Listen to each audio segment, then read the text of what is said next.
Game of the week is Bills Chiefs. That's got to be. A bit of a weird divisional round where we have two games where the favorite is about a 10-point favorite. That's Niners, Packers, and Ravens, Texans. Lions, Bucks. Lions are a 7-point favorite. And for people who don't bet, don't care, it's just to say that it's a pretty big margin of expected victory for some of these teams. The winners they feel like they're pretty solidly known relative to Bills, Chiefs, which everybody knows that's a close game. Everybody, you don't need a bet to know that that's going to be a tightly contested game. So to me, that's the game of the week. The matchup for these two teams is really interesting. We've obviously seen them play before this season when it was a lower scoring game, and both offenses struggled with both defenses, so there was difficulty there. But we've also seen them play for multiple seasons in the postseason. We know that Mahomes tends to pull the best out of Josh Allen and kind of get him to play at the highest possible levels because Josh really wants to beat him. Bills still have not yet beaten Mahomes in the postseason yet in Allen and Mahomes' shared career. So there's a ton of schematic juice and recent rematch. We can look at the film in this, and then there's a ton of year-long juice, kind of multiple year-long.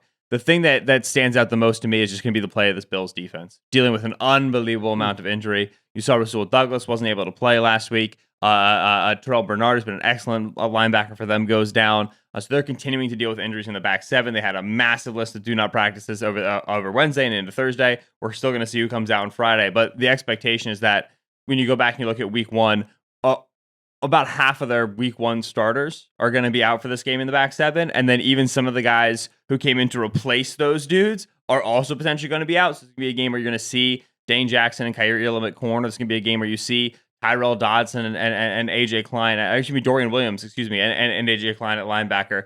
And you can talk as much as you want about the limitations of the Chiefs passing offense this year.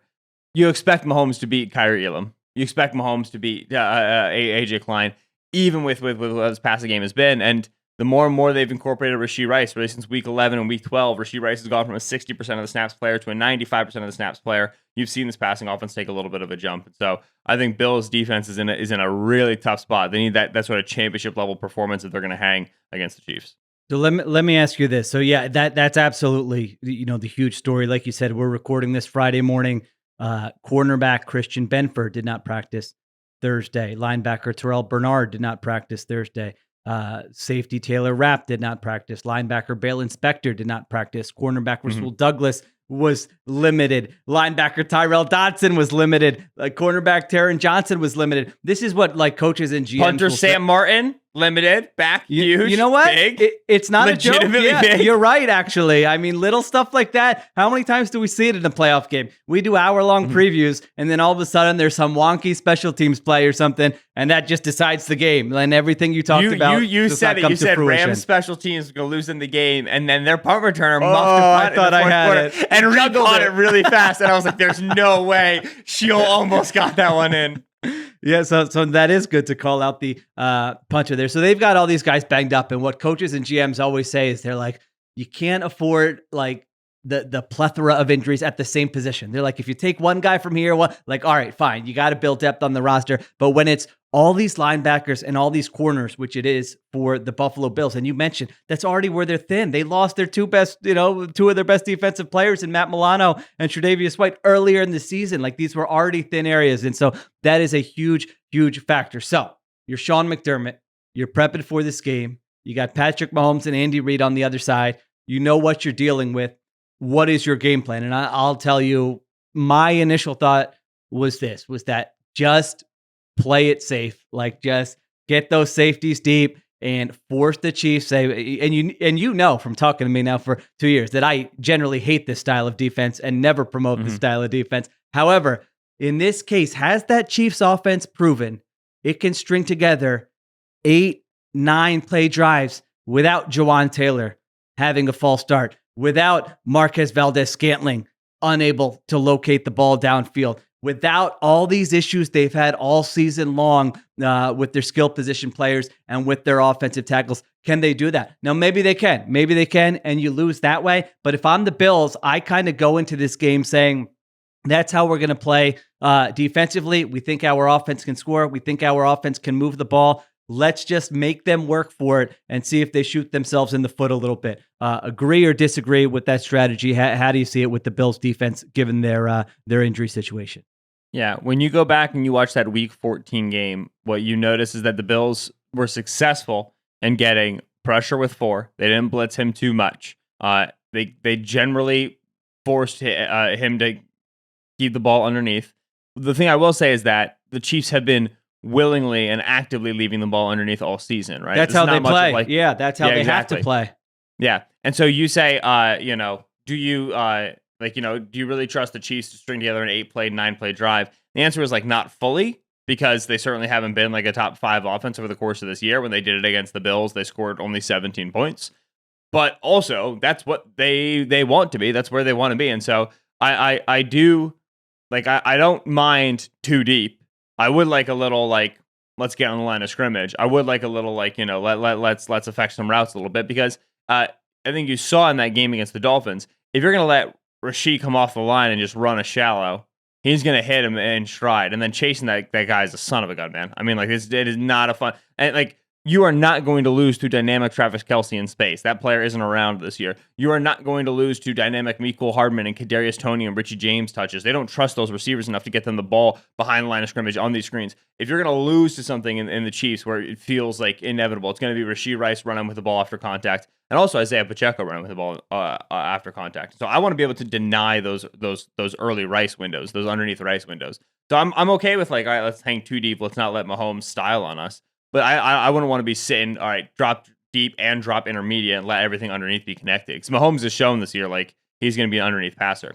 They were successful getting pressure with 4, and they were successful beating this line in pass protection. And that, to me, is the key with the Chiefs right now, is that their tackle play is not super trustworthy. And so if you get them in a point where they're second and pass, third and pass, the Chiefs have a nice 12 personnel, condensed set, play action pass menu. They do. They like to do that. I don't want to claim that they don't, but they do it on early downs. When they're in late downs, they're going to spread it out and kind of let Mahomes get a picture and have him operate on the field.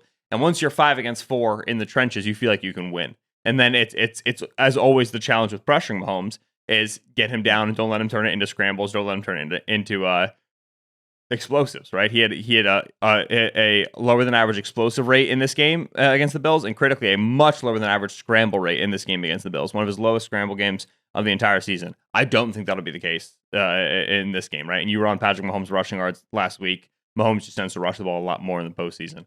And so when you're going to rush with 4, you can win with that, but you have to acknowledge he's going to get out and kind of get his. You have to be cognizant of that. Yeah, maybe a big Gregory Rousseau game if the Bills win this one. Also, if you get that edge pressure, Ed Oliver has had a fantastic season for a career season for the Bills this year. So there are avenues. It's funny looking at that first Bills-Chiefs matchup. It really was a microcosm of the Chiefs' year. I mean, if you look at success rate, it was a great game, one of their best games of the season. But it's like you said, they have to play a certain way. Not have to. I don't want to say have to, because they take they have opportunities, with Marquez Valdez-Scantling and to push the ball downfield. They have not come through with those. I mean, you look at all the explosive play stuff. They're middle of the pack. Patrick Mahomes in that game averaged 6.3 yards per attempt. So even though they were successful and methodical and efficient on a play-by-play basis, they scored 2 touchdowns on 10 possessions in that game. So that's going to be maybe the formula again here, but you capitalize on some of those scoring opportunities. Mahomes was below average in scramble rate. They were below average as an offense. I'm just talking about over their season-long games. Below average in scramble rate. They were below average in yards after the catch, and they were above average in pressure. That's and the Bills won that game. Those are your 3 tick boxes, right? And coaches, we got to be at least this good on third down. We got to be at least good at red zone, whatever. For me, Ben's coach boxes are, you have to make sure they're below average in yak, and make sure they're below average in scramble rate. That's how you're going to lose to this offense, is Mahomes getting out of the pocket and scrambling and beating you with his legs. And they're getting the ball underneath with players in stride, and that allows Rashee Rice to turn upfield and run. That allows Mecole and Pacheco and even Kelce to beat you with the ball in their hands, because it's the connection that's the issue for the Chiefs. You stay there, and then you're able to pressure him. That's you're gonna have a good day on defense. Now, a good day on defense got you to, if Kadarius Toney lined up correctly, right, you lost, and that's the challenge. Then on the other side of the ball here, we kind of forgot about it because all the visibility on the Chiefs offense, and they've incurred some injury. But this Chiefs defense is still gnarly. I mean, this Chiefs defense is still such a headache. And Gabe Davis, more Bills injuries we haven't talked about. No Gabe Davis at practice Wednesday, no Gabe Davis at practice Thursday. So you're looking at Stephon Diggs and Khalil Shakir, which Diggs hasn't really been having a great stretch down the last few games against this corner room. I mean, it's clear Chiefs advantage in the passing game in that regard, which is not a thing we've said about the Bills' passing offense a lot in many years, but it is clear advantage to the Chiefs in terms of coverage. You have the answer to the Dalton Kincaid and Dawson Knox question. You're going to lose the linebackers a little bit because linebacker coverage-wise, not your strength. You've had safety injuries. But still, like, if you're the Chiefs, you're like, we can glove these guys up. We can. And last time we saw them, they kind of were doing some new stuff. Joe Brady had taken over, and we were getting used to it. And, okay, they're going to involve James Cook more this way, yada, yada, whatever. Now you've seen it a lot more. Like, there's a chance that, like, Mahomes, Allen, part 3, in the playoffs ends, like, 14-9. Yeah. I mean, the first game was 2017, right? Was the final score of that. Yeah, I had the same impression rewatching that Bills-Chiefs game. I forgot about it. I mean, second half, Bills offense couldn't do it. I mean, it really shouldn't have been that close of a game. If they can score on one of those drives, they had multiple possessions, I think 3 possessions in a row where they came away with nothing in that game. And I thought Spags really had Allen's head spinning quite a bit there in the second half. He was holding on to the football forever. I think his average time to throw was like 3.3 seconds in that game.